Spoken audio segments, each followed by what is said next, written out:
CTV News with Matt Grillo. Good evening. 3 people in the Montérégie have received preventative treatment after being exposed to a rabid cat. With more raccoon rabies cases spreading in Quebec, officials are reminding people not to take any chances. Laurence Brisson-Dubreuil reports.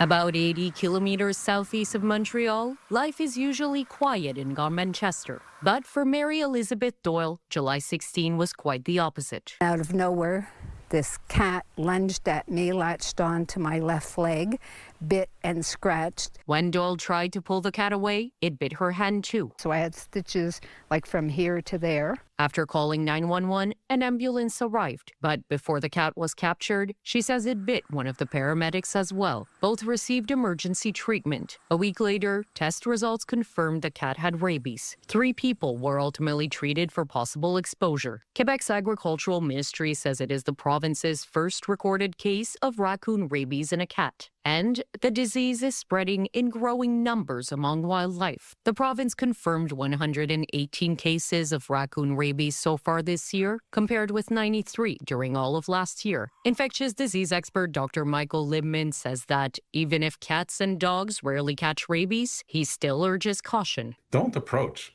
unknown animals. I mean, they may look all cute and fuzzy, but you just don't know. If you are bitten, scratched, or exposed to an animal's saliva, he says there's no time to waste. The most important thing, of course, is you wash the injury. Soap and water is fine, 15 minutes. But in any case, you got to go and seek medical attention, because no matter how rare it is, the disease itself is uniformly lethal.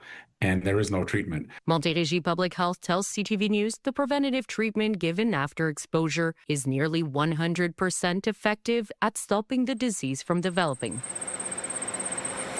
Despite finishing her treatment, Doyle says she's still recovering from the event. I haven't been outside just by myself. She has now vaccinated her 2 indoor cats and wants others to do the same. Just to be aware that it's a jungle out there right now. Doyle hopes her story reminds people that when it comes to rabies, acting quickly can save a life. Laurence Brisson-Dubreuil, CTV News. 3 men have been charged in connection to a major drug bust last year. The RCMP says a meth lab was discovered in a small warehouse in Bromo in summer 2025. It was so sophisticated it took 7 days to dismantle. Investigators do not believe the lab has any connection to organized crime, but say a lab of this size is extremely dangerous to the public. 0.8 million pills were seized, as well as 5.8 kilograms of pure methamphetamine. So it was a large quantity. Some of the pills as well that were seized were already packed and ready to be distributed. The 3 accused will appear in court in Granby on August 24th. Montreal police announced tonight that Mario Charette was arrested. Charette is a 65-year-old sex offender who was at large. He was in the Montreal area when he allegedly breached conditions of his probation. He was charged with sexually assaulting 3 people in June of 2023, about 180 kilometers northwest of Montreal in the Laurentians. Charette pleaded guilty to sexually assaulting 2 of them. Police say Correctional Service Canada is now responsible for his detention. A residential building in Pierrefonds-Roxborough was hit by gunfire early this morning. Police were called to Basswood Street, where they located bullet holes in the rear door of the building. An investigation is ongoing, and police are also investigating shots fired at a home in Côte-des-Neiges and DG overnight. Shortly before 3 a.m., a suspect was seen allegedly firing shots toward a residence on Meridian Avenue. Suspect fled before police arrived, but they did locate several bullet holes. No arrests have been made. Montreal Police Arson Squad is investigating a fire at an unoccupied commercial and residential building on Jean Talon Street. The fire broke out around 2 a.m. Firefighters evacuated several nearby buildings as a precaution. Damage to the building was minor and there were no injuries. The building was also targeted by fire 4 months ago. Montreal and Quebec provincial police are stepping up patrols on the water this weekend in an effort to keep people safe. Officers will be on the water to try to stop any behavior by recreational boaters that could endanger safety. The SQ says there have been 8 boat-related fatalities in Quebec already this year. Be intensifying our interventions in careless operation of a boat, as well as safeties inside boats, and all that will be securing all public waters around the province. The SQ reminds people that the criminal code applies to anyone in charge of a pleasure craft who violates it. Well, a West Island man says he signed the papers for his wife's autopsy, trusting the MUHC hospital would follow through. But it never happened, and by the time he found out, his wife's remains had been cremated. Sweeta Rassi reports. Wendy Ann Larivière went in for heart surgery at the MUHC in November of last year. Her husband, Joe Lorario, says doctors initially told him the operation had been a success. But Wendy never woke up and was admitted to the ICU. 2 days later, she passed away at around 6 o'clock in the evening. Wanting answers, Lorario immediately agreed to an autopsy. And I said, absolutely. There was no hesitation on my part because this is unusual. I wanted to know why. But days later, when he called the hospital for an update, he says he got an answer he never expected. They didn't know what I was talking about. They had no file. They had nothing, no request for an autopsy. His wife's body had already been released to the funeral home and cremated, but the autopsy he requested never happened.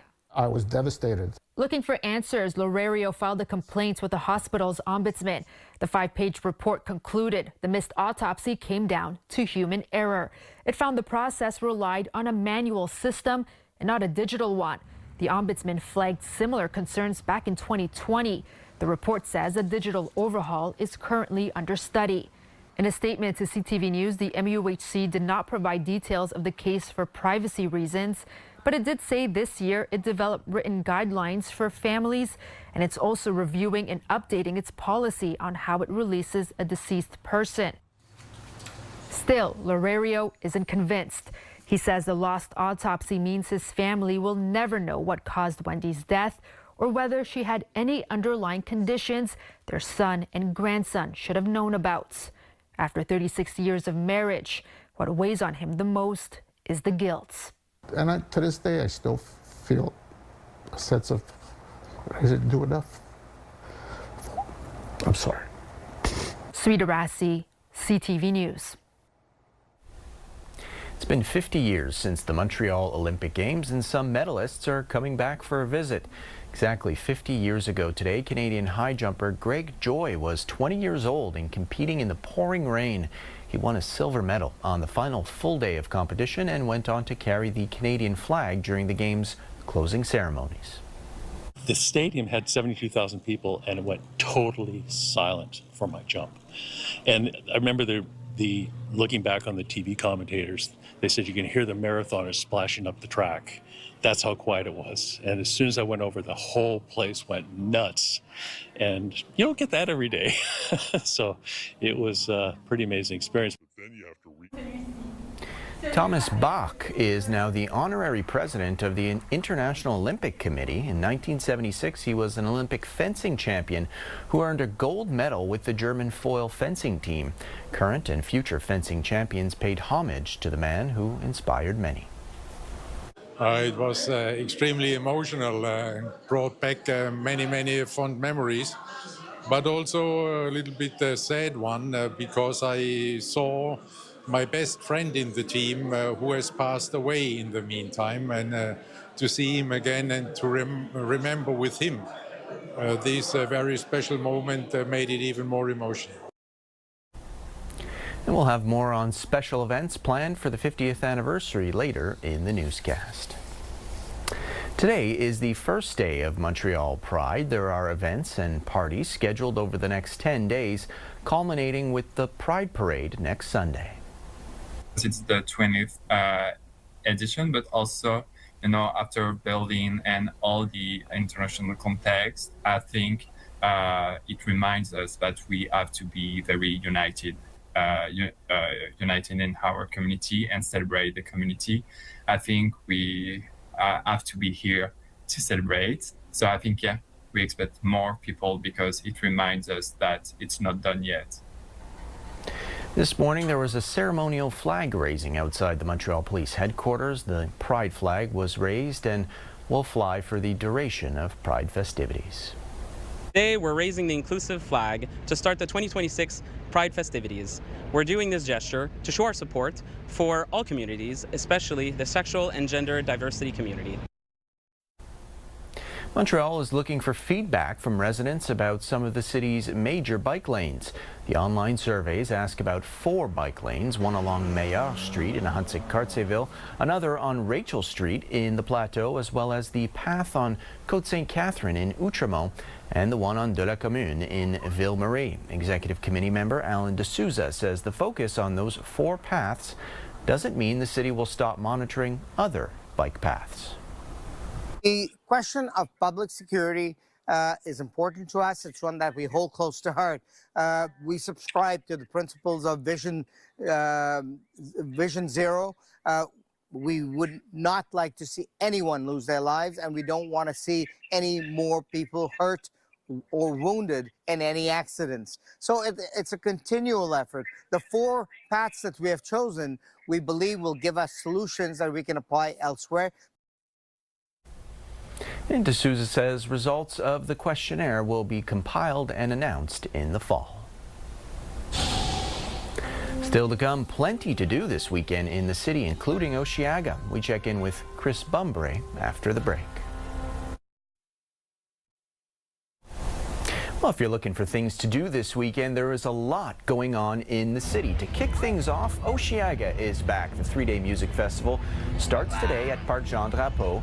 Joining us now to talk more about this is Chris Bumbray of JoBlo.com. Hi, Chris. Hey, Matt, how are you? I'm great. So, Osheaga, always a great weekend for entertainment. Let's have a listen and take a look at the lineup.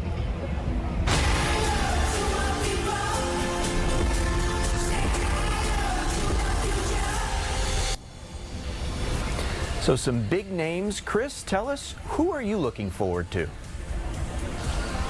Well, you know, I'm here for Friday night, and I think I'm really looking forward to The Neighborhood, The XX. They're going to be great. Plus, tomorrow you got Canada's own Tate McRae coming, who's getting bigger and bigger and bigger every year.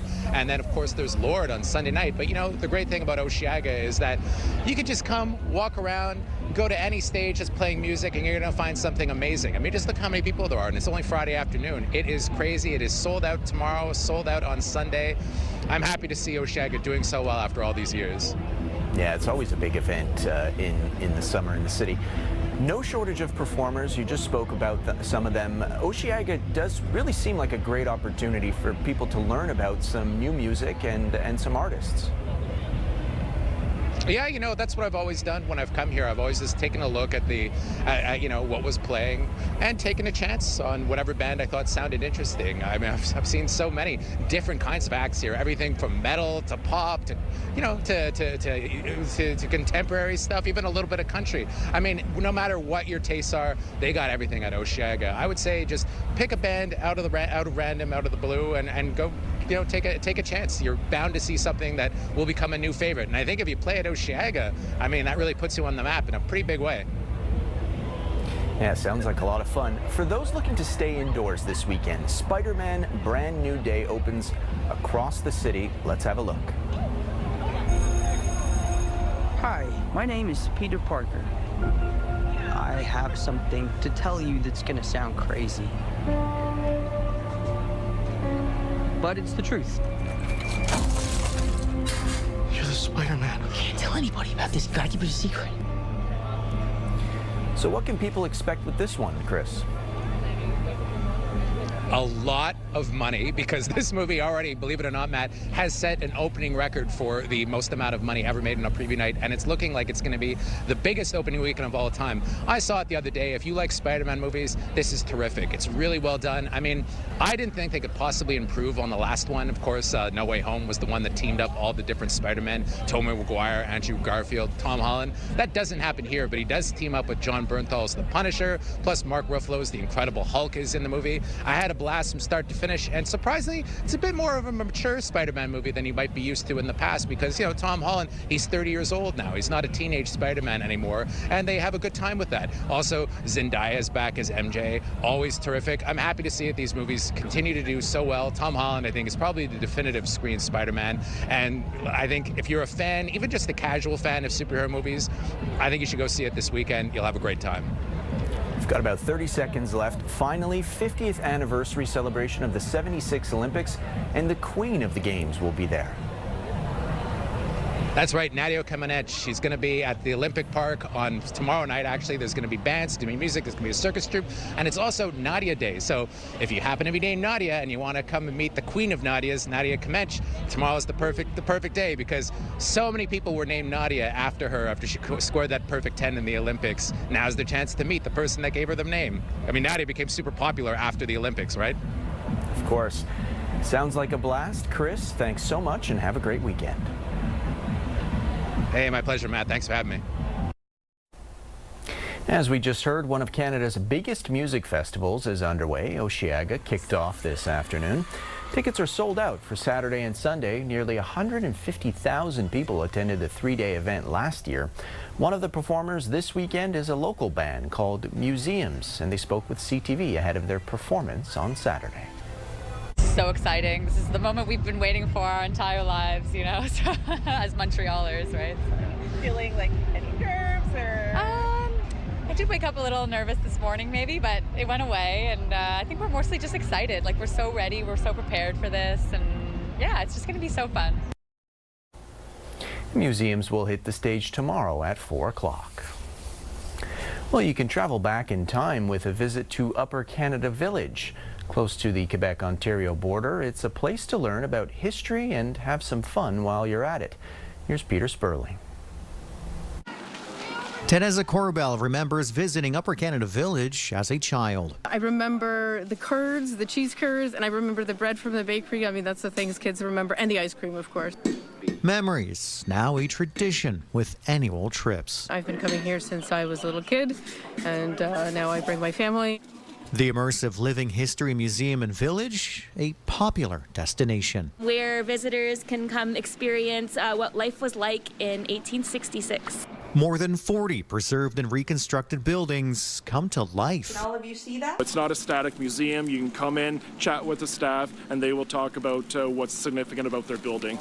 From seeing a blacksmith in action to lumber being cut on site at the village's sawmill. It's called a steamed pudding. You can watch traditional meals being prepared.